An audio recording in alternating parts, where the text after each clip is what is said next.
She fed a homeless man for years. On her wedding day, 4 Navy officers showed up. She cried when she found out why. "You're getting married to a man who doesn't understand your heart, Grace." The words hung in the air of Harborview Chapel, the accusation sharp against the soft wedding music. Jack stood in his ill-fitting suit, his once disheveled appearance cleaned up, but still at odds with the elegant surroundings. 4 naval officers in crisp white uniforms had just entered and stood at attention at the back of the church. Grace's veil couldn't hide her tears as she looked from her groom to the man she had fed for years, without knowing his true identity. "This isn't how this was supposed to happen," she whispered. 3 years earlier, that same whisper had been directed at a stranger huddled in the alley behind Harbor Light Cafe. Grace Sullivan's morning routine began at 5 a.m. when she unlocked the cafe her grandmother had left her. By 7:25, she had prepared an extra breakfast tray that wasn't on any order ticket. "Coming through," she called to her assistant Maya as she pushed through the swinging kitchen door with a plate of eggs, bacon, toast, and black coffee. At precisely 7:30 a.m., the back door of the cafe opened to reveal a bearded man in worn clothes. His posture was straight despite his circumstances, his eyes alert though haunted. "Morning, Jack," Grace said, holding out the plate. He nodded, taking it carefully. "Thank you." After 3 years, these were still often the only words they exchanged, yet something in his manner told Grace he'd been someone important once, someone who mattered. "Supposed to be warm today," she offered, leaning against the doorframe. Jack ate methodically, the precision of his movements at odds with his ragged appearance. "The harbor fog will burn off by 9. Good day for the fishing boats." Grace smiled. His weather predictions were always eerily accurate, like he'd spent a lifetime reading the sea. "Grandma used to say you could tell the day's catch by the morning fog," Grace said. "Miss her every day, especially in this kitchen." Jack nodded, his eyes briefly meeting hers before returning to his plate. "She built something special here, safe harbor for everyone." The bell at the front of the cafe jingled, and Maya poked her head out. "Grace, there's some developer guy here asking about you." Grace sighed. "Probably about those waterfront rezoning notices, duty calls." Jack handed back the empty plate. "Thank you, Grace." "Same time tomorrow?" "I'll be here." Grace returned to find a tall man in an expensive suit studying the old photos on her cafe wall. "Harbor Light's been here since 1952, she said. "If you're here about selling, I'm not interested." The man turned, revealing a confident smile and calculating eyes. "Ethan Blackwood," he said, extending his hand. "Blackwood Development, and I never begin a negotiation before coffee. Grace Sullivan. And this isn't a negotiation." Ethan's smile widened. "Every conversation is a negotiation, Ms. Sullivan, but I respect loyalty to family legacy. Perhaps I could order breakfast instead. I hear your blueberry pancakes are the best in Port Haven." Despite herself, Grace felt a flutter of interest. It had been 2 years since her last relationship ended, and though Ethan represented everything threatening her cafe's existence, his charm was undeniable. "Pancakes I can do," she agreed, leading him to a window table. While Grace managed the morning rush across the country in a naval intelligence office in Virginia, Commander Olivia Reyes frowned at her computer screen. A social media post from Port Haven's community page showed their annual harbor festival. In the background of one photo, barely noticeable among the crowd, was a bearded man whose face had triggered a facial recognition alert. "Lieutenant," she called to her assistant, "pull the Hayes file again." Lieutenant James Chen brought over a folder marked classified. "The missing seal. That case has been cold for 3 years, Commander." Reyes placed the social media photo beside the military portrait in the file. Despite the beard and longer hair, the bone structure was identical. "Maybe not anymore," she murmured. "Lieutenant Commander Jackson Hayes may still be alive." Back in Port Haven, 6 months passed with Ethan becoming a regular at Harbor Light. Though initially resistant, Grace found herself drawn to his ambitious confidence, so different from her quiet life at the cafe. By closing time, Grace was wiping down counters when Maya nudged her. "Developer guy is outside again. 3rd time this week he's picked you up." Grace peered through the blinds to see Ethan's luxury car parked out front. "He's not that bad once you get to know him. He wants to tear down half the waterfront and build condos," Maya countered. "He's reconsidering that plan," Grace defended, though uncertainty colored her voice. "Anyway, We're just getting to know each other. While your homeless boyfriend watches from the marina. Grace flushed. Jack is not my boyfriend, he's just someone who needs help. Someone you never miss feeding even when you're sick, Maya pointed out.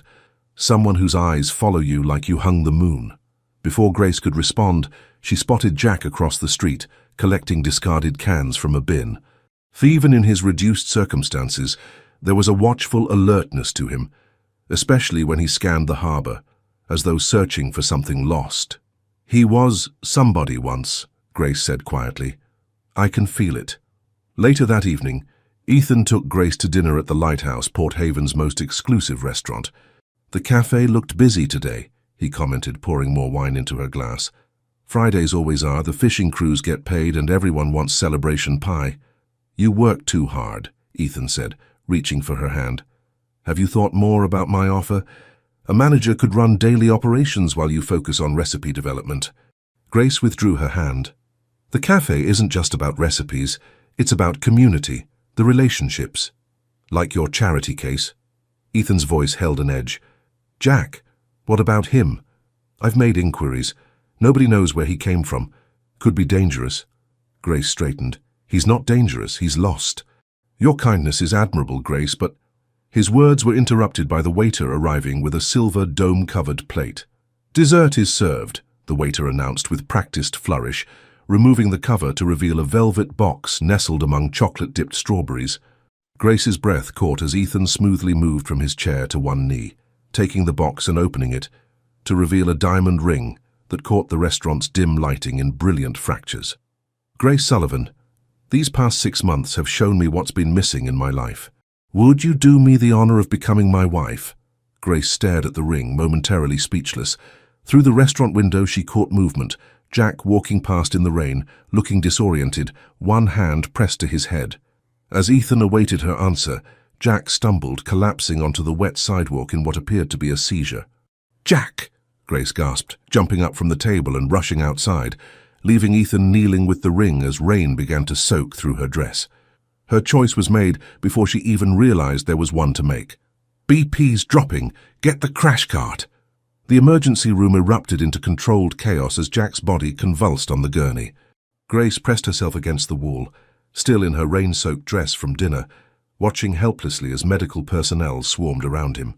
Ma'am, you need to wait outside, a nurse instructed, guiding Grace toward the waiting area where Ethan stood with his proposal dinner boxed up, the velvet ring box still in his pocket. Is he going to be okay? Grace asked, her voice barely audible. The nurse's expression softened. The doctor will update you soon. Are you family? No, I'm... Grace hesitated. What was she to Jack?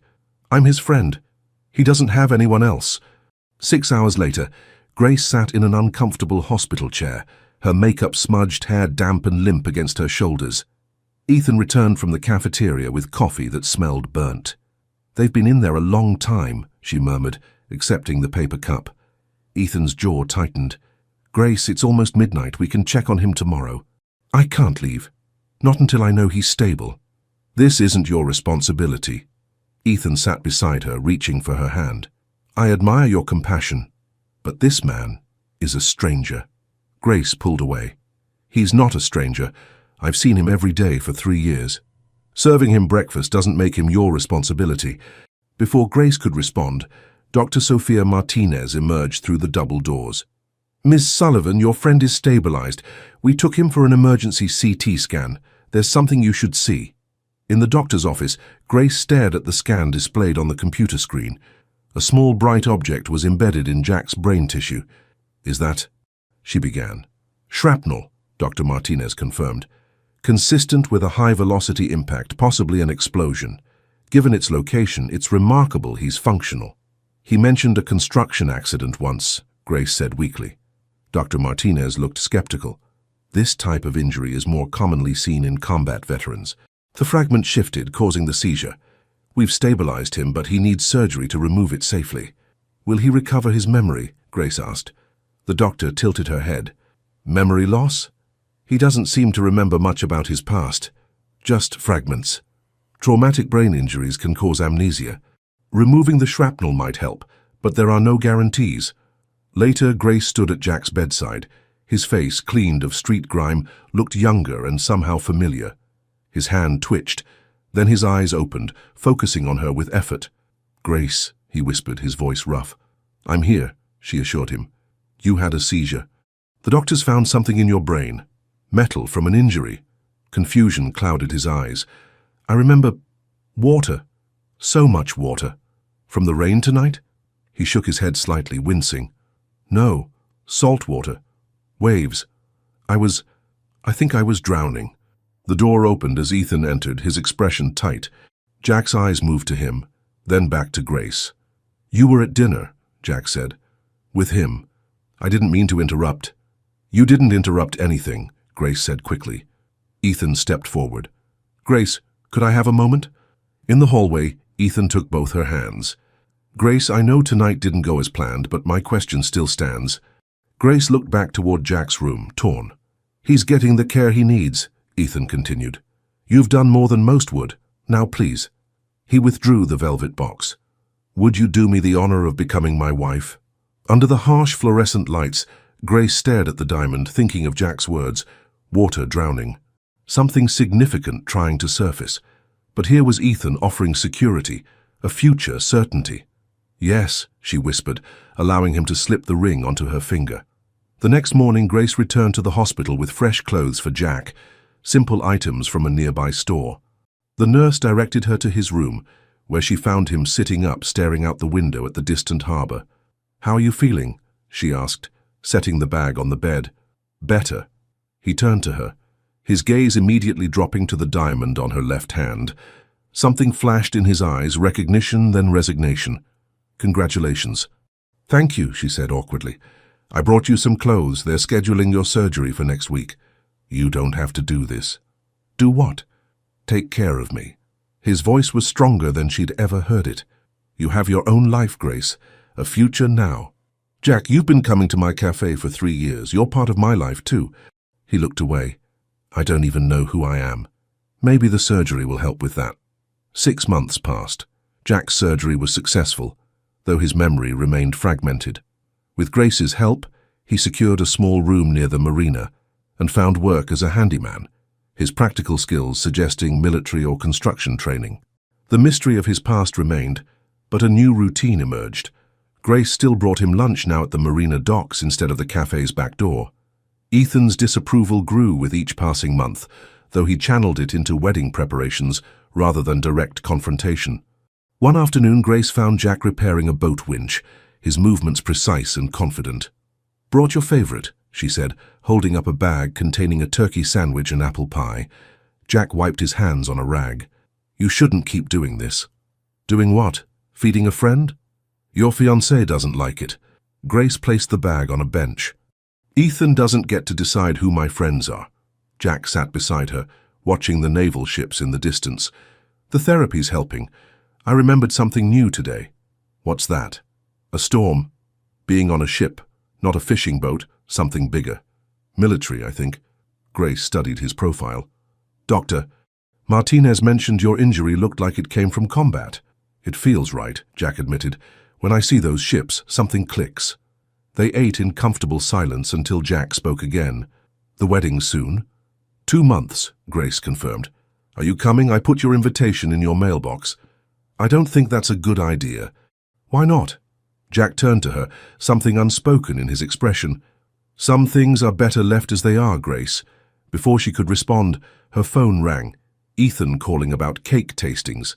As she answered, Jack gathered his tools and returned to work, the distance between them growing despite their physical proximity. In Virginia, Commander Reyes briefed her team on their findings. "Facial recognition is 98% certain," she told the 4 naval officers seated before her. "The man in Port Haven is Lieutenant Commander Jackson Hayes." Lieutenant Marcus Webb leaned forward.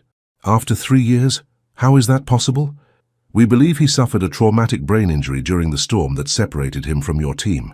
The shrapnel in his brain matches metal from the ship's equipment that broke loose during the incident." Chief Petty Officer Natalie Fan studied the surveillance photos. "Does he remember who he is?" "Unknown," Reyes replied, "but hospital records indicate he recently underwent surgery to remove shrapnel. His memory may be returning. Lieutenant Derek Santos frowned. The mission details are still classified. If he suddenly remembers... Exactly our concern, Reyes confirmed. We need to make contact before his memory fully returns without proper protocols in place. Lieutenant James Collins, the youngest team member, asked, "When do we leave for Port Haven?" "Not yet," Reyes cautioned. "First, we need authorization. Hayes has been legally dead for 3 years. This requires delicate handling." That evening, Grace met Ethan at Port Haven's most exclusive jewelry store to select wedding bands. As the jeweler presented various options, Ethan slipped an arm around her waist. "I was thinking we could fly to Chicago next weekend," he suggested. "Look at neighborhoods, maybe tour that penthouse I mentioned." Grace stiffened. "Chicago? You never said anything about moving to Chicago after the wedding." "It's where the company headquarters is expanding," Ethan explained, as if it were obvious. "Besides, I thought you'd be excited. The restaurant scene there is incredible, perfect for developing your cookbook." "What cookbook?" "Ethan, my life is here. The cafe can be sold for a significant profit," he finished, his tone suggesting reasonableness. "Grace, you've been tied to that cafe since your grandmother died. Don't you want something more?" The jeweler discreetly stepped away as Grace pulled back from Ethan's embrace. "That cafe is my heritage, my community. I never said I wanted to leave it." Ethan's expression hardened slightly. "We've talked about your potential, about moving beyond serving fishermen and feeding strays. I thought you understood that marrying me meant stepping into a bigger life." "Feeding strays," Grace echoed. "You mean Jack?" "Him, and this notion that your grandmother's cafe is the only path for you." Ethan softened his tone, reaching for her hand. "Grace, I'm offering you the world. Chicago is just the beginning." Grace looked down at her engagement ring, seeing it differently now. Less a promise, more a price tag. "I need some air," she said, turning toward the door. "We can finish this another time." Outside, thunder rumbled as storm clouds gathered over the harbor. Grace walked instinctively toward Harbor Light Cafe, her sanctuary since childhood. As rain began to fall, her phone buzzed repeatedly with Ethan's calls, each one ignored as she quickened her pace. The cafe was closed, but Grace's key turned easily in the lock. Inside, the familiar smells of coffee and pastry enveloped her, as lightning illuminated the empty space in brief, harsh flashes. She sank into a booth, finally allowing tears to fall. She didn't hear the tapping at first, mistaking it for raindrops. Only when it grew more insistent did she look up to see Jack at the back door, soaked from the storm, his expression urgent. When she opened the door, he stepped inside, water streaming from his clothes. Something about him was different. His posture straighter, his eyes clearer, focused with new purpose. "Jack, what's wrong?" "Grace," he said, his voice steady despite his dripping appearance, "I know who I am. Lieutenant Commander Jackson Hayes, United States Navy SEAL, service number 846721. Jack's voice was clear, almost mechanical, as if reciting words that had been buried deep within his mind. Lightning flashed outside the cafe windows, illuminating his face in stark relief. For a moment, Grace saw him as he must have been, confident, commanding, whole. "You remembered," she whispered, reaching for a towel behind the counter and handing it to him. "Not everything." Jack ran the towel over his face and hair. "It's still coming in pieces." "The storm triggered something, like the night of my seizure." Grace motioned toward a booth. "Sit, I'll make coffee." As the coffee brewed, Grace watched Jack through the kitchen pass through. His posture had changed, military straight even in his soaked clothes. How had she not seen it before? The way he scanned rooms upon entering, his precise movements, his uncanny ability to predict weather patterns. "Cream, no sugar," she said, setting the mug before him. "Just like always." Jack looked up, surprise flickering across his features. "How did you know that's how I take my coffee?" 3 years of breakfast, Jack." She smiled sadly. "Or should I call you Commander Hayes now?" "Jack is fine." He cupped the mug with both hands. "Grace, I need to tell you what I remember." "I'm listening." "I was on a classified mission. There was a storm, worse than anything I'd seen in 15 years of service. Part of the ship's equipment broke loose. I went to secure it and..." He pressed a hand to his temple. "Something hit me. Then water. So much water." "You were thrown overboard," Grace realized. Jack nodded. I must have washed ashore miles from our target location. No identification, severe head trauma. His voice trailed off. 3 years, Grace. My team probably thinks I'm dead. Grace reached across the table, her hand covering his. The diamond on her finger caught the light from another lightning flash, and Jack's eyes fixed on it. You're getting married, he stated flatly, in 2 months. Grace withdrew her hand, suddenly self-conscious. Blackwood seems successful. He wants me to sell the cafe and move to Chicago after the wedding. Jack's expression darkened. And what do you want? Before Grace could answer, her phone rang again. Ethan. She silenced it without looking. I should go, Jack said, standing. I needed to tell someone what I remembered. You're the only one who's been constant these past 3 years. As he moved toward the door, Grace called after him. What will you do now? Jack paused, his hand on the doorknob. Find out if I'm still considered alive, for starters. And then? He looked back at her, something unspoken in his gaze. Then I guess I'll remember who I was supposed to be. After he left, Grace stared at the ring on her finger, no longer seeing the perfect future Ethan had painted, but instead feeling the weight of expectations she'd never agreed to.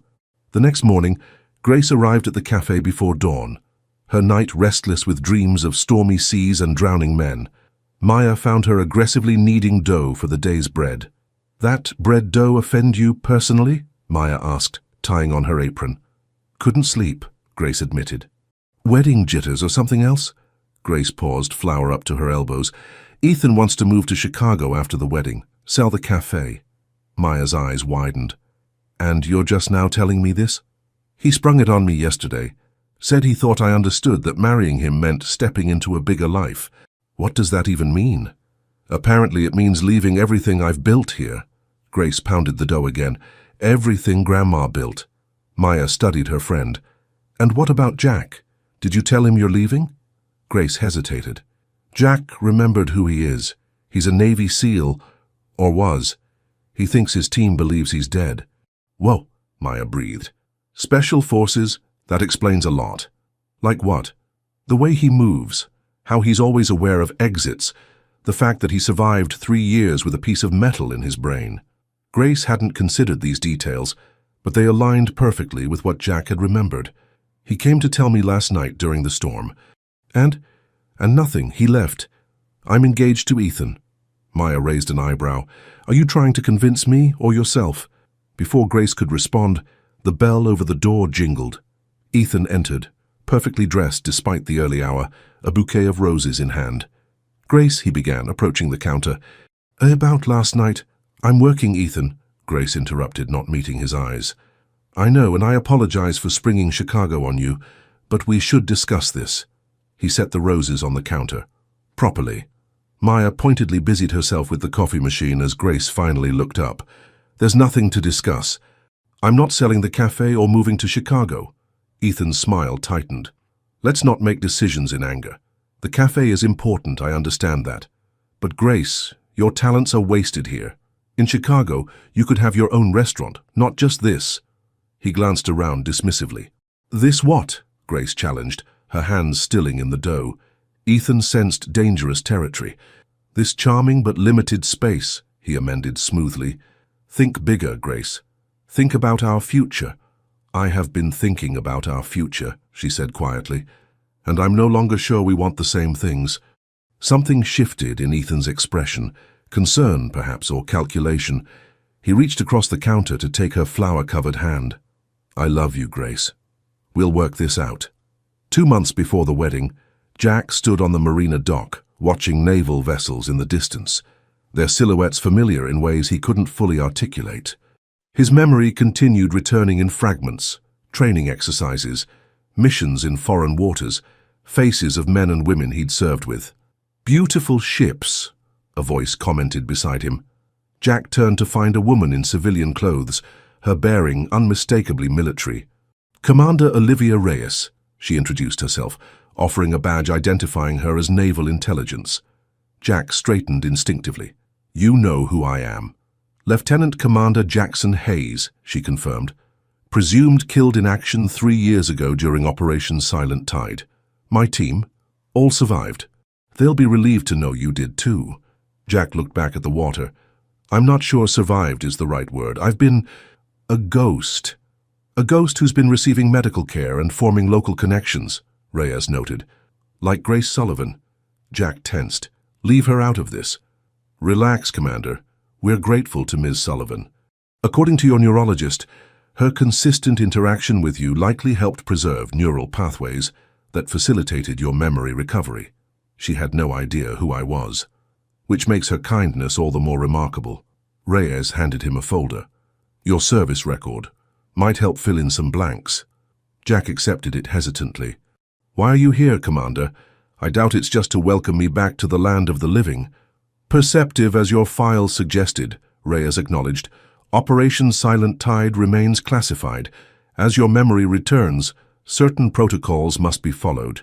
Additionally, your team has never stopped searching for answers about that night. My team is still active. Reyes nodded. Lieutenants Webb, Santos, Collins, and Chief Fan continued after a brief leave. They've been informed of your survival, but not your location, not yet. That's your choice. Jack stared at the folder in his hands, feeling the weight of his former life. I need time. Take it, Reyes advised. But don't take too long. You've been legally dead for 3 years. Reclaiming your identity involves significant bureaucracy. After Reyes departed, Jack returned to his small room and opened the folder. Photos of his team stared back at him, faces that sparked recognition and camaraderie. Service records detailed missions he'd commanded, commendations he'd earned. A knock at his door interrupted his reading. Grace stood outside, a container in her hands. Lunch, she explained, though I wasn't sure if Navy SEALs eat the same sandwiches as handymen. Jack stepped aside to let her enter. How did you know I'd be here and not at the docks? Maya saw you with a woman in a pantsuit, said you looked intense. Naval intelligence, Jack confirmed, confirming my identity. Grace nodded, noticing the open folder. Your team? Yes, they survived the mission. They didn't know I did too. Will you contact them? Jack sighed. I don't know. The man they knew, Lieutenant Commander Hayes. I'm not sure that's who I am anymore. Grace set the container on his small table. Maybe not entirely, but he's part of you, just like the Jack I've known is part of you. Her engagement ring caught the light, a constant reminder of the future taking shape without him. Jack looked away. Ethan came by the cafe this morning, Grace said, watching his reaction. Making wedding plans? Jack's tone was carefully neutral, trying to convince me to move to Chicago. Jack's head snapped up. Chicago? He wants me to sell the cafe, start fresh somewhere else. Grace's voice wavered slightly. Be someone else, I think. And what do you want? It was the same question he'd asked that night in the cafe. This time, Grace answered, I want to honor my grandmother's legacy. I want to keep feeding the fishing crews and locals who depend on harbor light. She paused. And I want to know I'm marrying someone who sees me for who I am, not who they want me to be. The space between them seemed charged with unspoken possibilities. Jack took a step toward her, then stopped himself. Grace. Before he could continue, her phone chimed with a wedding planner notification. The moment fractured as reality reasserted itself. I should go, she said quickly. Cake tasting with Ethan. After she left, Jack studied the photos of his team again. These people had mourned him, continued without him. His decision to contact them wasn't just about reclaiming his past. It was about choosing his future. That night, a storm rolled in from the sea, less intense than before, but enough to wake Jack from restless sleep. In the darkness of his room, more memories surfaced. The mission details, the classified nature of their operation, the last moments before he was swept overboard. He'd been responsible for those 4 people in the photographs. They deserved to know he was alive. With sudden clarity, Jack reached for his phone and composed a message to the contact number Reyes had provided. This is Hayes. I'm ready to meet my team. Across town, Grace lay awake beside Ethan in his luxurious condo, listening to the rain against the windows and thinking of stormy seas and lost sailors finding their way home. The wedding was 2 months away, but the distance between her and her fiancé stretched far wider than the space in their bed. As Ethan slept peacefully, Grace slipped from beneath the covers and stood at the window, watching the harbor lights blinking through the rain. She thought of Jack, Commander Hayes, and the life he was beginning to remember. A life of purpose and service.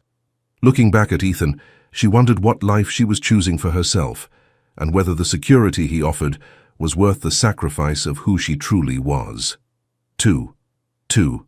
I said no, Ethan, Grace's voice echoed in the empty cafe after closing time.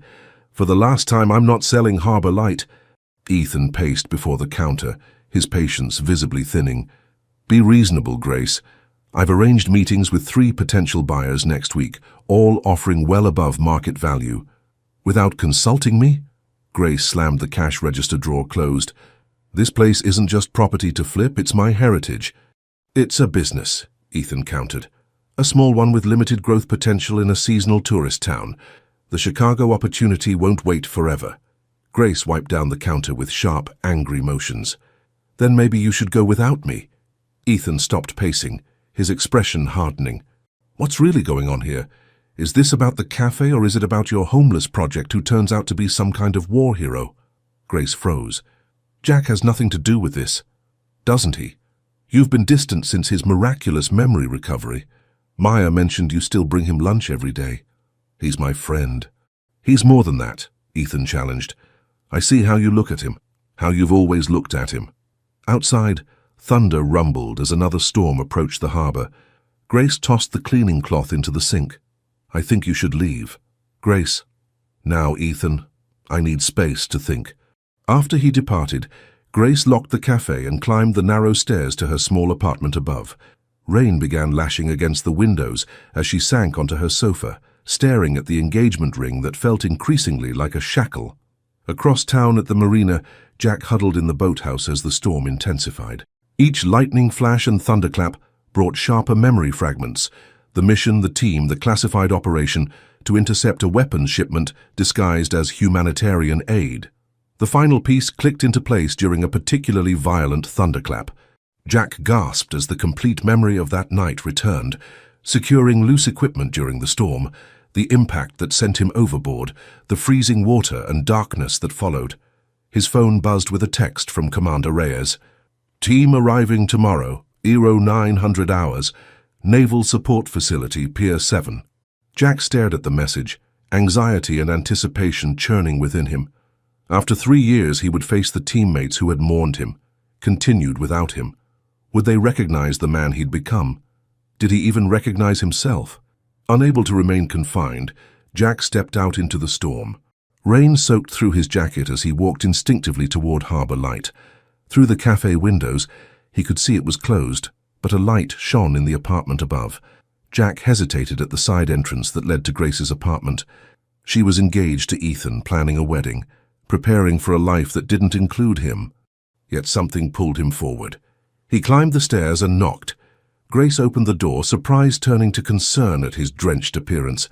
Jack, what are you doing out in this weather? I remembered everything, he said, water dripping onto her welcome mat. The mission. How I ended up here. All of it. She stepped aside. Come in before you catch pneumonia.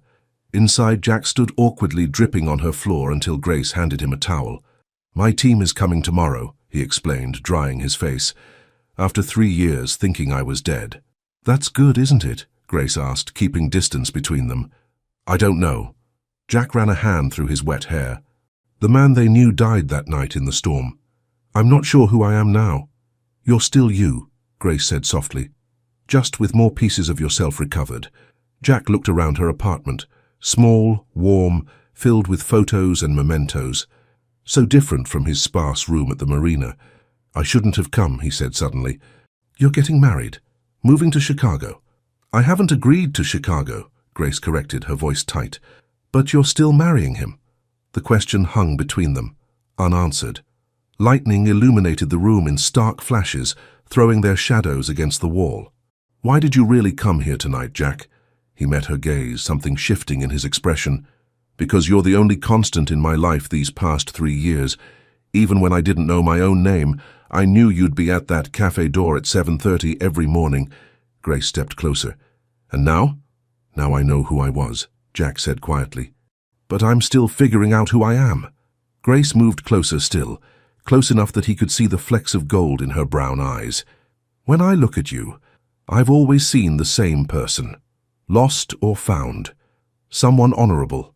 Someone who matters to me. Jack's hand rose to her cheek, hesitating before making contact. The storm around them seemed to fade into background noise as they stood frozen in the moment. "Grace," he whispered, his voice rough with emotion.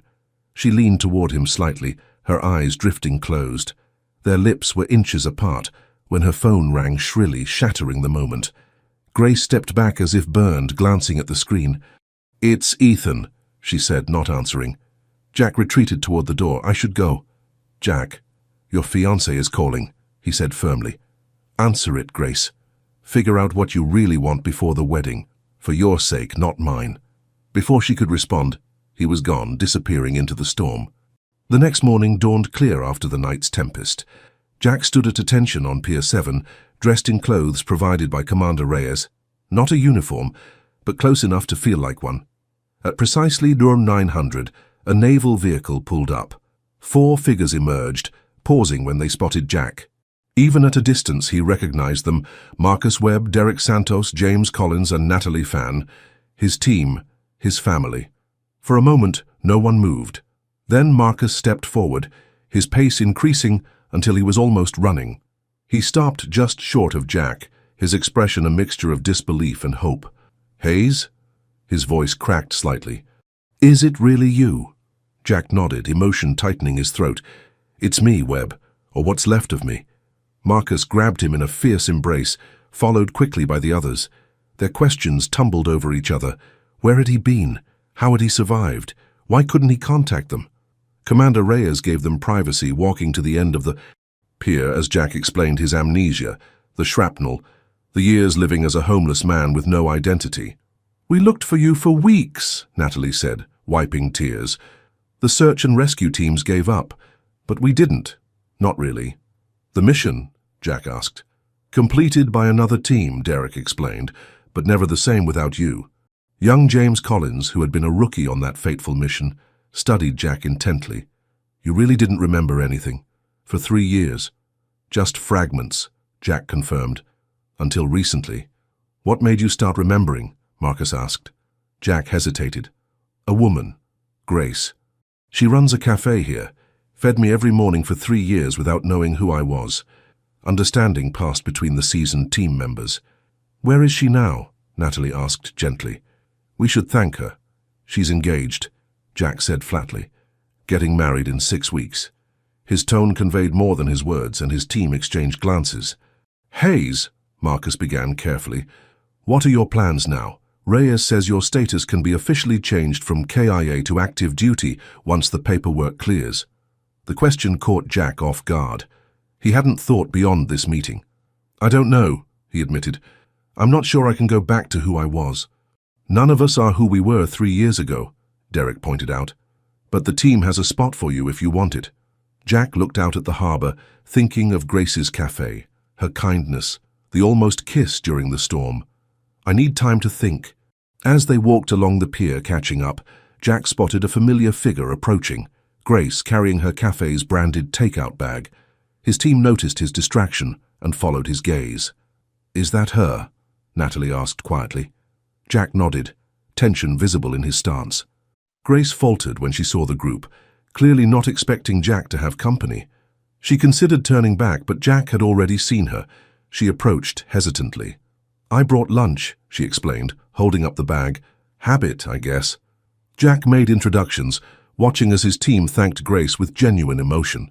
She seemed overwhelmed by their gratitude. "I just fed him breakfast," she protested. "Anyone would have done the same." "No," Marcus said firmly. "They wouldn't have. Not for 3 years." James noticed the engagement ring on Grace's finger, but said nothing, though his glance at Jack spoke volumes. "We were about to get lunch ourselves," Natalie suggested. "Would you join us, Grace? We'd love to hear about Harbor Light Cafe." Before Grace could respond, a sleek car pulled up to the pier's entrance. Ethan emerged, spotting the group and approaching with obvious displeasure. "Grace," he called, "I've been looking everywhere for you. We have the venue walk through in 30 minutes. The easy atmosphere evaporated. Jack's team instinctively closed ranks around him, their protective instincts evident. "I forgot about the walkthrough," Grace admitted. "I was just dropping off lunch for Jack and his friends." Ethan's gaze swept over the military group. I see. Well, we need to go. The wedding planner is waiting. The emphasis on wedding wasn't subtle. Grace looked torn, glancing between Jack and Ethan. Go, Jack said quietly.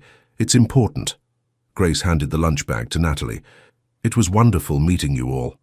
As she walked toward Ethan, he placed a possessive arm around her waist, guiding her to his car. Before getting in, Grace looked back once, her expression conflicted. After they departed, Jack's team remained silent for a moment. So that's the fiancé, Marcus finally commented. Seems like a real joy, Derek added sarcastically. Jack changed the subject. Tell me more about what the team's been doing. Later that evening, after his team had returned to their hotel with plans to meet again tomorrow, Jack sat alone at a harbor bench. Commander Reyes found him there, staring at the water. Your team seems pleased to have you back, she noted, sitting beside him. They want me to rejoin, Jack said, once my status is officially changed. And will you? Jack sighed. 3 years ago there would have been no question. Now there's Grace Sullivan, Reyes finished. She's engaged. Yet she brings you lunch every day and looks at you like you hang the moon and stars. Jack glanced at her in surprise. I'm Naval Intelligence, Hayes. Reading people is my job. Reyes stood. Your paperwork will take about 6 weeks to process. Coincidentally, about the same time frame as a certain wedding, I believe. She left him with those words, their implication clear. At Harborview Chapel, Grace stood beside Ethan as the wedding planner discussed flower arrangements and aisle decorations. Her thoughts kept drifting to the pier, to Jack surrounded by his team, people who had mourned him, who had never stopped looking for him. Grace? Ethan's voice cut through her thoughts. The planner asked about your preference for the altar arrangement. What? Oh, I'm sorry. Grace forced herself to focus. Later, as they drove back to Ethan's condo, he finally addressed the tension between them. I saw the way you looked at him, Ethan said, his knuckles white on the steering wheel. Who? Don't insult my intelligence, Grace. You're Navy SEAL with the convenient memory loss. Jack didn't choose to lose his memory, Grace defended. But you choose to keep running to him, Ethan countered. Even now, weeks before our wedding. Grace stared out the window at the passing harbor. I've known him for 3 years, Ethan. Known him? He didn't even know himself until recently. That doesn't make him less real. Ethan pulled into his parking space with more force than necessary. I've been patient, Grace. I've overlooked your attachment to the cafe, to this town, to him. But I need to know, are you marrying me or not? The directness of the question struck Grace like a physical blow. 6 weeks until the wedding, and only now was she being asked if she truly wanted it. I don't know, she whispered, her voice barely audible. Ethan's expression hardened. That's not good enough, Grace, not anymore. They sat in tense silence until Grace removed her ring and placed it on the dashboard. I need time to think, she said. Real time, without pressure about Chicago or selling the cafe or pretending I don't care about Jack. Keep the ring, Ethan said coldly. You have 1 week to decide what you want. After that, I'm moving forward, with or without you. Grace left the ring where she'd placed it and exited the car. Instead of entering Ethan's condo, she began walking toward the harbor, toward the lights of her cafe in the distance. The storm had cleared, leaving the air fresh and cool. As Grace walked, she felt lighter than she had in months, despite the uncertainty ahead. For the first time since accepting Ethan's proposal, she allowed herself to consider what she truly wanted, not what was expected, not what seemed logical, but what would make her heart feel at home. As Harbor Light Cafe came into view, its windows glowing warmly in the evening dark, Grace made her decision. Lieutenant Commander Jackson Hayes, Commander Reyes announced formally, sliding a folder across the table. Your official reinstatement paperwork. As of 800 this morning, you are no longer legally deceased. Jack stared at the documents bearing his name, service number, and the Navy SEAL insignia. After 3 years as a ghost, his identity was restored with surprisingly little ceremony in this small conference room at the Port Haven Naval Support Facility. Thank you, Commander, he said, his voice steady despite the emotion churning within. Marcus clapped his shoulder. Welcome back to the land of the living, Hayes. The team had remained in Port Haven for 5 days, helping Jack navigate the bureaucratic maze of reclaiming his identity. Birth certificate, social security card, bank accounts that had been frozen. The administrative resurrection of Jackson Hayes was nearly complete. What happens now? Jack asked, looking around at his former team. "That's up to you," Reyes replied. "Medically, you've been cleared for limited duty. Your pension for the past 3 years will be processed retroactively, and your position with the team remains open, should you choose to return." Jack ran his fingers over his name on the documents. "When would I need to report back?" "Given the circumstances, the Navy has granted you 30 days of reintegration leave," Reyes explained. "After that, a decision would be expected. 30 days. 4 weeks to decide whether Lieutenant Commander Hayes would fully replace the man known as Jack in Port Haven, 4 weeks before Grace's wedding. Later, Jack walked with his team along the harbor. Though eager to return to active duty, they had extended their stay to help him adjust. "You're different," Natalie observed as they paused to watch fishing boats return with the day's catch. 3 years of homelessness will do that," Jack replied with a wry smile. "It's not just that." She studied him carefully. "You seem more at peace somehow, even with everything unsettled." Jack considered this. "When you have nothing, not even your name, you learn what actually matters." "And what matters to you now, Hayes?" Marcus asked. The question weighted with unspoken understanding. Before Jack could answer, a familiar voice called his name. They turned to see Grace approaching, her expression determined despite her obvious nervousness at interrupting. "Jack, could I speak with you?" she asked, glancing at his team apologetically. "Alone?" His teammates exchanged knowing looks before Marcus spoke. "We'll head back to the hotel, team dinner at 1900, Hayes, if you're free." After they departed, Grace and Jack stood awkwardly at the harbor railing. "You've been reinstated," Grace said, noticing the folder in his hand. Jack nodded. "As of this morning, I officially exist again." "That's wonderful." Her smile seemed strained. "Will you be leaving with your team?" "Not immediately. I have 30 days to decide." Grace's relief was visible but brief. "Jack, I need to tell you something. Ethan and I—" "Grace!" Ethan's voice cut through their conversation as he approached rapidly from the marina parking lot. "I've been calling you for hours." Jack straightened instinctively, his body language shifting from civilian to military in an instant. "I left my phone at the cafe," Grace explained, her tone cool. "I needed to speak with Jack." Ethan's gaze darted between them, calculation evident in his expression. "I see. Well, the wedding planner called. There's an issue with the floral delivery for the ceremony." "I'm sure you can handle it," Grace replied, not moving from Jack's side. Something in her response caused Ethan to reassess the situation. He stepped closer, lowering his voice. "Grace, we should discuss this privately."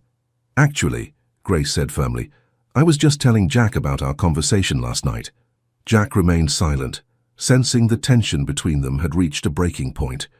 "Was that before or after you left my ring on the dashboard?" Ethan asked sharply. Jack's eyes flicked to Grace's left hand, confirming the absence of the diamond. Understanding dawned slowly. Ethan noticed Jack's reaction and laughed without humor. "She didn't tell you. Your daily charity case has been having second thoughts about our wedding." "Ethan, stop," Grace warned. "Why? Isn't Commander Hayes the reason you've been so distant? The convenient memory recovery just weeks before our wedding?" "This isn't about Jack," Grace insisted. "It's about us, about your expectations and plans that never included what I want." "What you want," Ethan repeated incredulously. "I've offered you everything, financial security, a future beyond this town, a life most women would dream of." "But I'm not most women," Grace countered, "and I never asked for those things." Jack began to step away. "I should give you too privacy." "No," Grace said quickly, reaching for his arm. "Please stay." The simple touch spoke volumes. Ethan stared at Grace's hand on Jack's arm, his expression hardening. "I see," he said coldly. "So this is why you needed time to think, to make sure your backup plan was viable." "That's enough," Jack interjected, his voice calm but commanding. "Whatever is happening between you and Grace, you owe her more respect than that." "Stay out of this, Commander," Ethan sneered. "You may have rescued hostages and served your country, but you're interfering in something that doesn't concern you."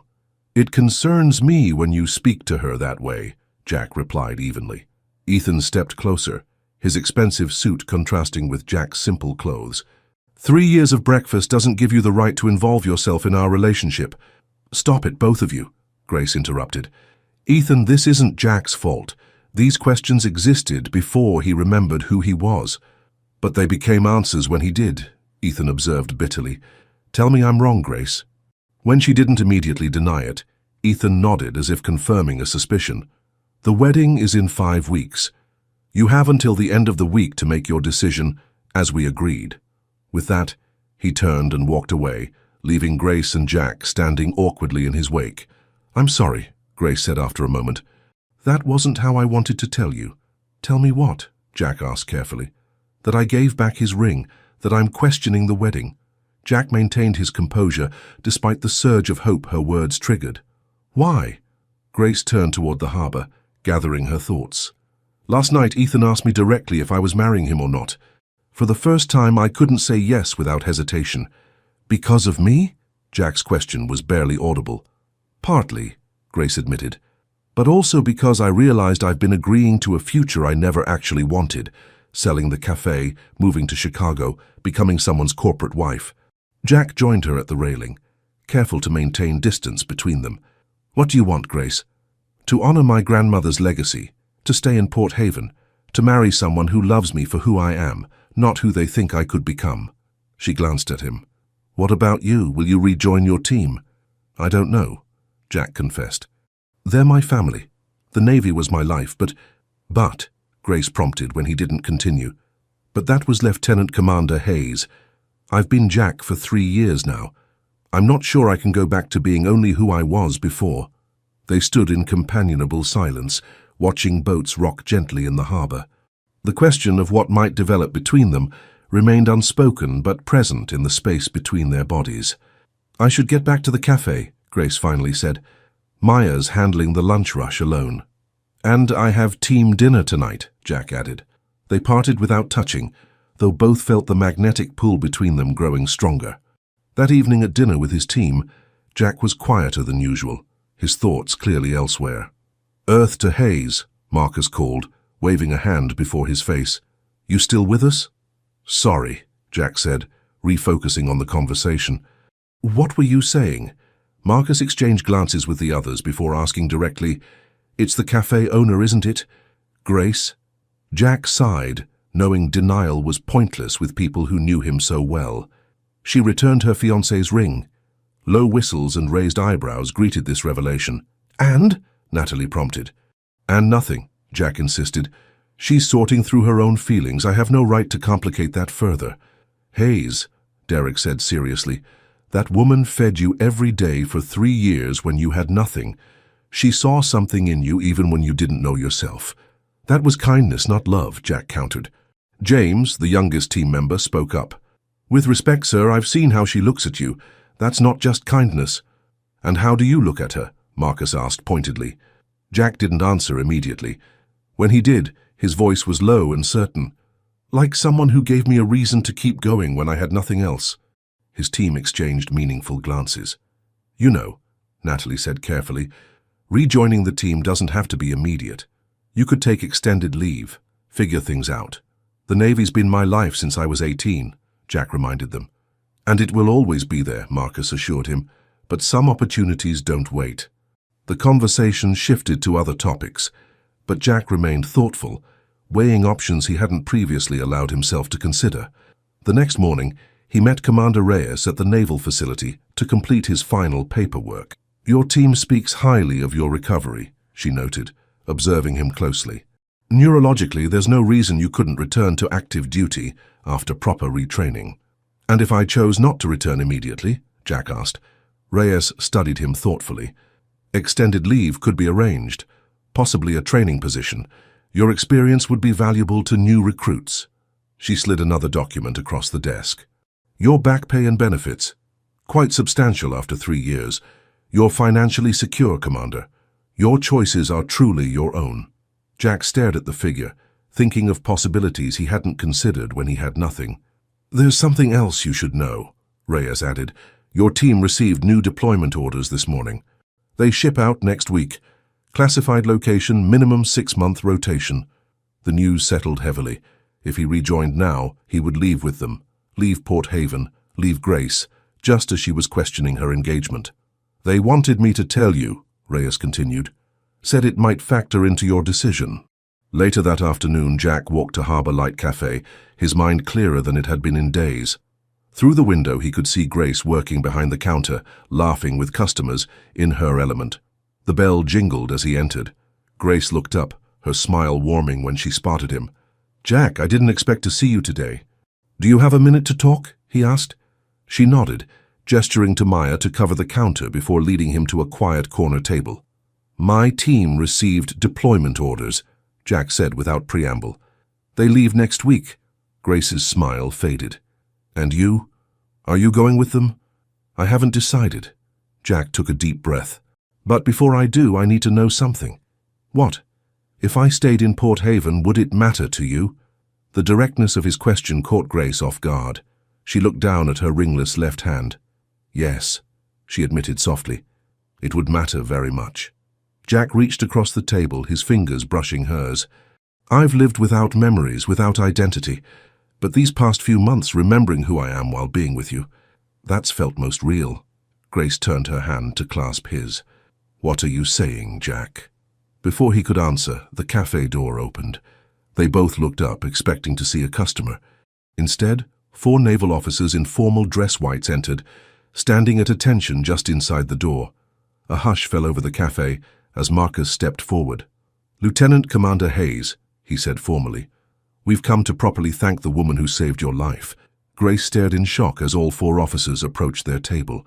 Natalie carried a small velvet box, which she presented to Grace. "Miss Sullivan," Natalie began, "the United States Navy wishes to formally recognize your humanitarian service to Lieutenant Commander Jackson Hayes during his period of memory loss and recovery." She opened the box to reveal a civilian service medal. "Your consistent kindness provided stability that proved crucial to his eventual memory recovery and return to service." Tears welled in Grace's eyes as Natalie pinned the medal to her cafe apron. The other officers saluted her in perfect unison, drawing applause from the cafe patrons who had witnessed the ceremony. "We also wanted to thank you personally," Marcus added. "Hayes is our brother. What you did for him, you did for all of us." Grace wiped away tears. "I just fed him breakfast." "You did more than that," Derek countered. "You saw him when he was invisible to everyone else." As the impromptu ceremony concluded and customers returned to their meals, Jack's team surrounded their table. "We ship out next week," Marcus told Jack. "Whatever you decide, we wanted to do this before we left." The unspoken question hung in the air. Would Jack be leaving with them? He met Grace's eyes across the table, seeing the same question reflected there. "I'll let you know my decision tomorrow," Jack promised. After his team departed, Grace and Jack sat in charged silence. "They're your family," Grace finally said. "Yes," Jack agreed. "But sometimes family understands when you need to find your own way." He took her hand again, his touch more certain this time. "I lost 3 years, Grace. I don't want to lose anything else that matters." Outside the cafe window, Ethan stood watching their clasped hands, his expression unreadable before he turned and walked away. The next day, Commander Reyes received Jack's decision regarding his future with the Navy. That same afternoon, Grace placed a closed for family emergency sign on Harbor Light Cafe and drove to Ethan's office for the conversation they both knew was coming. 5 weeks before what would have been their wedding day, Grace Sullivan returned to Harbor Light Cafe, not as a bride-to-be, but as a woman who had finally chosen her own path, whatever uncertain joy it might bring. Grace's hands trembled as she fastened pearl earrings, her grandmother's, to her lobes. The mirror reflected a woman she barely recognized, transformed by the elegant white gown and cascading veil. "You look beautiful," Maya whispered, adjusting the veil carefully. Grace met her friend's eyes in the mirror. "I'm terrified." "Cold feet are normal," Maya assured her. "It's not that." Grace touched the veil lightly. "I've never been more certain about anything, but after everything that's happened," Maya squeezed her shoulder, "the past doesn't matter now, only the future." A soft knock interrupted them. Grace's father peered in, his eyes widening at the sight of his daughter. "It's time, sweetheart," he said, voice rough with emotion. "Everyone's waiting." Grace nodded, taking a deep breath. "I'm ready." Harborview Chapel sat perched on a cliff overlooking Port Haven's harbor. Inside, sunlight streamed through stained glass windows, casting colorful patterns across the gathered guests. At the altar, the minister waited patiently. The music changed, signaling the bride's arrival. Doors at the back of the chapel opened as Grace appeared on her father's arm. Collective gasps rose from the assembly as she began her walk down the aisle, her eyes fixed straight ahead. Halfway to the altar, the chapel doors opened again. 4 naval officers in dress whites entered silently, standing at attention at the back of the church. Grace faltered momentarily, then continued her steady progress toward the front. Jack stood at the altar in his naval dress uniform, medals gleaming on his chest, watching Grace approach with undisguised wonderment. The weeks since his reinstatement had transformed him. Confident, whole, a perfect blend of Lieutenant Commander Hayes and the Jack that Grace had known. When she reached him, her father placed her hand in Jack's before stepping aside. Their fingers intertwined as they faced the minister together. "Dearly beloved," the minister began, "we are gathered here today to witness the union of Grace Elizabeth Sullivan and Lieutenant Commander Jackson Thomas Hayes in holy matrimony." The ceremony proceeded with traditional vows, though both bride and groom had insisted on writing their own personal promises to each other. "Grace," Jack began, his voice steady despite the emotion evident in his eyes, "3 years ago I washed ashore with nothing. No name, no memory, no purpose. But each morning when you opened that cafe door, you gave me something to hold on to. You saw value in me when I saw none in myself. Today I promise to spend the rest of my life trying to be the man you believed in, even when I was lost." Tears glistened in Grace's eyes as she spoke her vows. "Jack, love isn't just grand gestures or perfect moments. It's showing up day after day in small, consistent ways. It's seeing someone's true self even when they can't see it themselves. You taught me that courage isn't fearlessness. It's moving forward despite fear. I promise to be your constant harbor, your home to return to, no matter what storms we face." As they exchanged rings, the minister spoke the traditional proclamation. "By the power vested in me, I now pronounce you husband and wife. You may kiss the bride." Jack lifted Grace's veil carefully before drawing her into a tender kiss that sealed their union, prompting applause throughout the chapel. "Ladies and gentlemen," the minister announced, "I present to you Lieutenant Commander and Mrs. Jackson Hayes." As they turned to face their guests, the 4 naval officers at the back of the chapel saluted in perfect unison, bringing Jack to automatic attention. He returned their salute before taking Grace's hand and proceeding back down the aisle amid cheers and well wishes. The reception took place at Harbour Light Cafe, transformed for the occasion with fairy lights and flowers. Jack's team, Marcus, Derek, James and Natalie, had received special short leave to attend the wedding before their deployment. "To think," Marcus teased during his best man speech, "we spent 3 years mourning this guy and he was getting gourmet breakfast the whole time." Laughter rippled through the gathering as Marcus raised his glass. "But seriously, when we lost Hayes that night, a piece of our team was missing. Finding him again was miracle enough. Seeing him find happiness with the woman who saved him, that's something even Navy SEALs aren't too tough to cry about." Later, as the celebration continued, Commander Reyes approached the newlyweds. "Congratulations, Lieutenant Commander. Mrs. Hayes." "Thank you for approving my request," Jack said, shaking her hand. Reyes smiled. "The training position at the Naval Support Facility suits your situation perfectly. Your experience will be invaluable to new recruits, and you can remain in Port Haven." She turned to Grace. "Your husband made quite an impression on the review board, insisted he could serve his country without leaving his wife or her cafe. Quite persuasive." After Reyes departed, Grace raised an eyebrow at Jack. "You didn't tell me about the review board." "I wanted to be certain before I mentioned it," he explained. "Besides, I had a wedding to plan." Grace laughed. "Maya did most of the planning. I just showed up." "Speaking of showing up," Jack said, his expression growing serious, "I heard Ethan left town." Grace nodded. "He took the Chicago position, sold his development plans to a company that's turning the waterfront property into a public park instead. Are you okay with how things ended?" "Yes," Grace said without hesitation. "Ethan and I wanted different futures. He's building his now and I'm living mine." Jack pulled her closer. "Any regrets?" "Just one," Grace replied, eyes twinkling. "That it took you 3 years to remember your coffee preference when I had it right the whole time." Jack laughed, the sound free and unburdened. "Some things the heart remembers even when the mind forgets." As evening fell, The newlyweds slipped away from the reception to the harbour lookout where they had shared so many conversations. The lighthouse beam swept across the water in steady, dependable rotations. Lieutenant Commander and Mrs. Hayes, Grace mused, testing the sound. Still feels strange. Good strange or bad strange? Jack asked, arms encircling her waist from behind. Good strange, she assured him, leaning back against his chest. Though I'm keeping Sullivan for the cafe. Harbour Light is still my grandmother's legacy. And a new legacy we'll build together, Jack added. Speaking of which, he reached into his pocket, withdrawing a small box. One more wedding gift. Grace opened it to find a delicate compass pendant, its needle pointing steadily north. You were my true north when I was lost, Jack said softly. Through all the confusion and darkness, something led me to your cafe door every morning. And now? Grace asked, turning in his arms. Now we navigate together, he promised, fastening the necklace around her throat.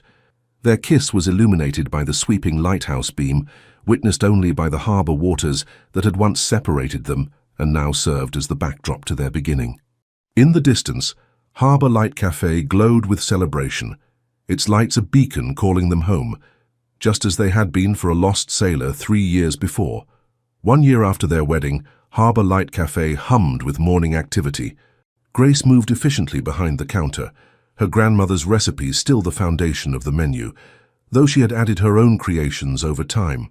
The cafe had expanded in the past year, taking over the adjacent storefront to create a veterans support centre, where Jack spent his off-duty hours counselling former service members struggling with PTSD and reintegration.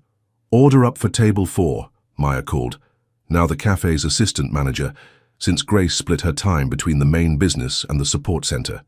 The bell above the door jingled as a group of naval officers entered. Jack's former team recently returned from their 6-month deployment. Their presence in Port Haven had become regular, with Jack and Grace's home serving as their unofficial stateside base. The prodigal team returns, Grace greeted them warmly. Coffee's fresh, and there's cranberry orange bread just out of the oven. Marcus embraced her like a sister. Tell me the commander hasn't gotten lazy in our absence. Training new recruits is hardly lazy, Grace defended her husband, though he did mention looking forward to running exercises with you again. Natalie studied Grace with a knowing smile. You're glowing, Grace. Something you want to share? Grace blushed, but was saved from responding by Jack's arrival through the back door of the cafe. At precisely 7:30 a.m., the time he had once appeared as a homeless man, he now entered as the cafe co-owner, husband, and soon-to-be father, though they hadn't announced the pregnancy yet.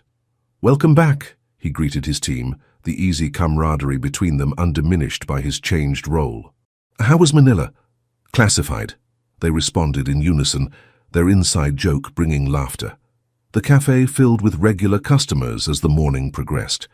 Port Haven fishermen, naval personnel, and tourists all mingled in the warm space, drawn by the food and the atmosphere Grace had cultivated for years. At a quiet moment, Jack pulled Grace into the kitchen for a private word. They suspect, you know. Natalie's been giving you that look. Is it that obvious? Grace asked, glancing down at her still flat stomach. Only to people who know you well, Jack assured her, placing a gentle hand over where their child grew. Should we tell them? Grace considered this. Let's wait until tonight. I've planned a special dinner for their return. That evening, Harbour Light Cafe closed early for a private celebration. The table overflowed with Grace's cooking and stories from both sides, the team's carefully edited mission tales, and Jack and Grace's updates on the expanding support centre. When dessert was served, Jack stood and raised his glass. A toast, he began, to family, both the one you're born with and the one you find along the way. The team raised their glasses as Jack continued, and to new beginnings. Grace and I are expecting our first child in 7 months.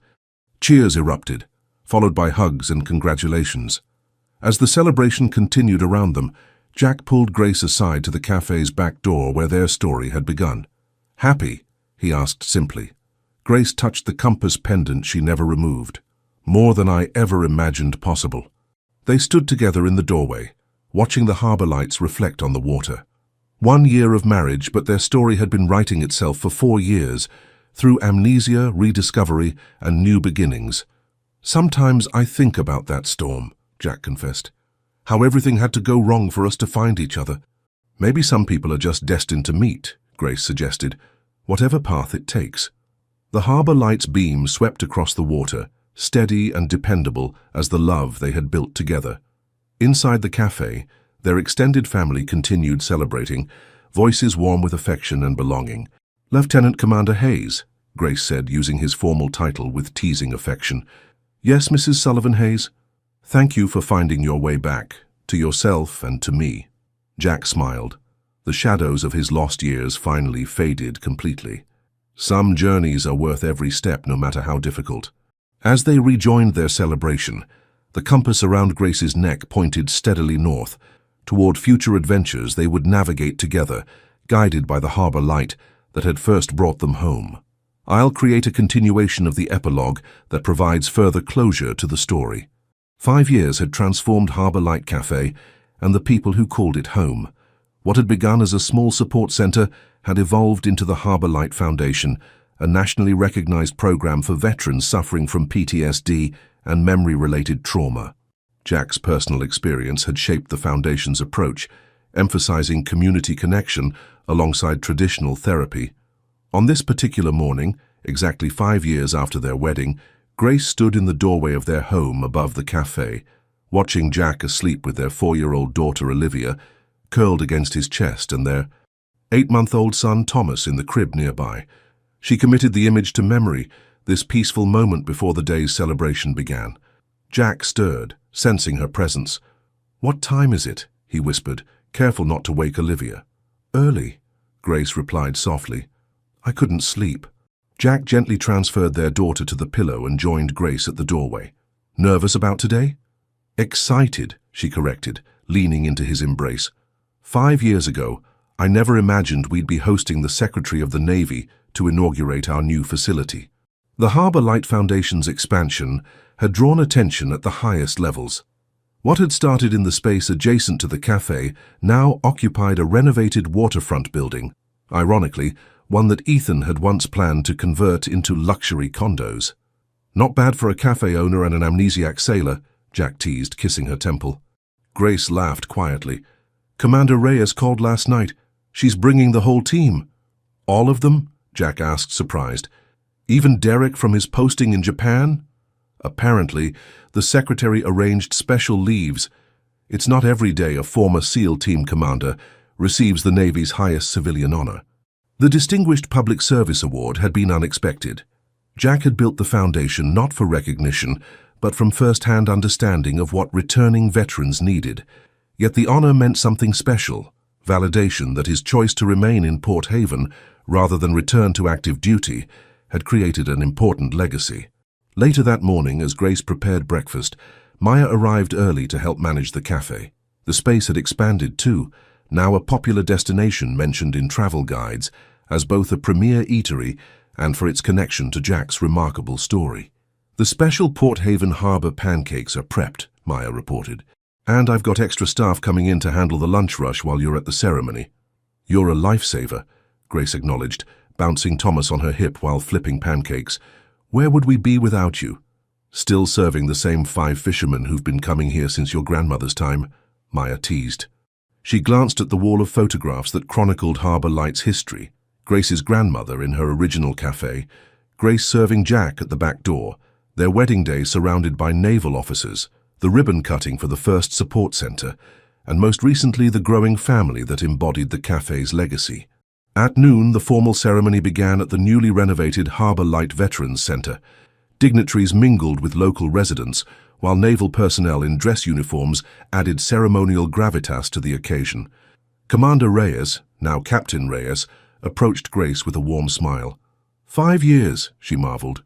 "I remember telling Hayes he had about 6 weeks to figure things out before your wedding to that developer." Grace laughed. "Your timing was impeccable." "Naval intelligence," Reyes replied with a wink. "Timing is everything." Jack's former team arrived together, their presence causing a stir among the younger naval personnel who recognized the legendary unit. Though Jack no longer served with them on missions, their bond remained unbroken. They had become extended family to the Hayes children, with Marcus serving as Olivia's godfather and Natalie as Thomas's godmother.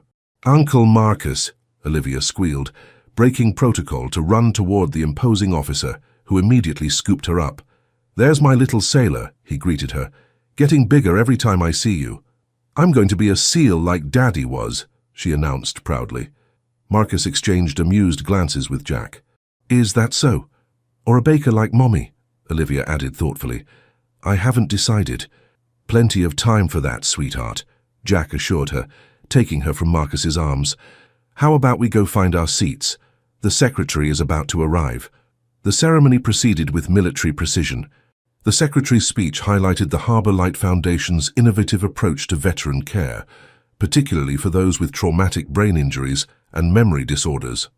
Lieutenant Commander Hayes transformed personal tragedy into triumph, the secretary concluded, not just for himself, but for hundreds of veterans who have found their way home through the Harbour Light program.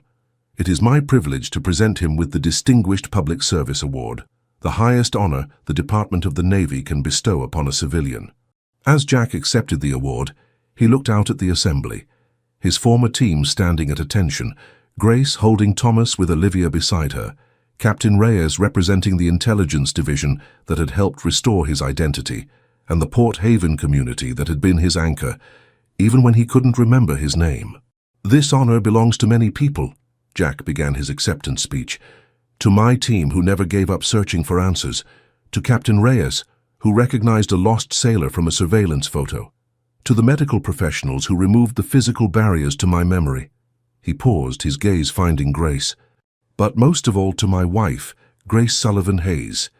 Before I remembered being a commander, before I recalled my training or mission or even my name, I knew the woman who appeared at a cafe door each morning at 7:30 with breakfast and kindness when I had nothing else." After the formal ceremony, a more intimate reception was held at Harbour Light Cafe. The secretary marveled at the historic photographs while sampling Grace's award-winning clam chowder. "So this is where it all began," he remarked, indicating the back door where Jack had once received his daily meals. "This cafe has always been a lighthouse of sorts," Grace explained. "My grandmother believed in feeding bodies and souls." "A family tradition clearly in good hands," the secretary observed.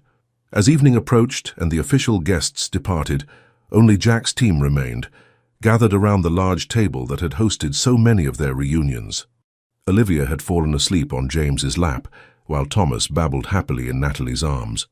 "We have news," Marcus announced, glancing at his teammates for confirmation before continuing. "We're all transitioning to training roles within the next year." "All of you?" Jack asked, surprised. "Even you, Marcus. You always said they'd have to drag you off the field." 15 years of active missions is enough," Marcus replied. "Besides, someone has to make sure the next generation of SEALs maintains our standards." Derek raised his glass. "And with all of us instructing at bases along the coast, we can help with the Foundation's expansion," Natalie finished. "Regular rotations, specialized training for veteran participants." Jack was momentarily speechless, understanding the magnitude of their decision. These weren't just career changes, but life transformations, partly inspired by his own journey. "I don't know what to say," he admitted. "Say you'll save us your grandmother's apple pie recipe," James requested.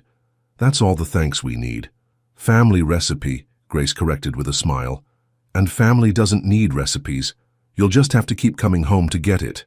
Later that night, after their friends had departed and the children were asleep, Jack and Grace stood on their small balcony overlooking the harbour.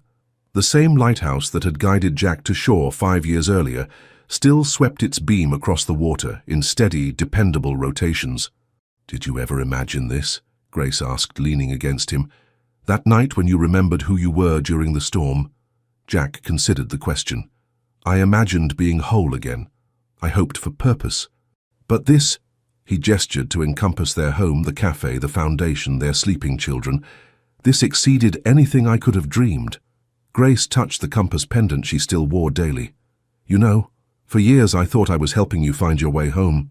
"You were," Jack confirmed. "Jack, but I realize now," she continued, "you were also helping me find mine." They stood together in comfortable silence, watching the harbour lights shimmer on the water. 5 years of marriage had deepened their connection in ways neither could have anticipated when Grace first passed a plate through the cafe's back door to a man with no name. The cafe below would open at dawn, continuing the Sullivan legacy while embracing the Hayes future. The Foundation would welcome new veterans seeking to reclaim their identities and purpose. Their children would grow up understanding that sometimes the most important journeys aren't about distance, but about finding where you truly belong. "Happy anniversary, Lieutenant Commander," Grace said softly. Jack smiled, the title now comfortable after years of reclaimed identity. "Happy anniversary, Mrs. Sullivan Hayes." As if on cue, the harbour light swept its beam across their balcony, illuminating their embrace. A brief touch of radiance before continuing its endless cycle of guidance. And return of loss and finding, of darkness and light, just as it had done for generations of sailors seeking safe harbour, just as it would continue to do for generations to come.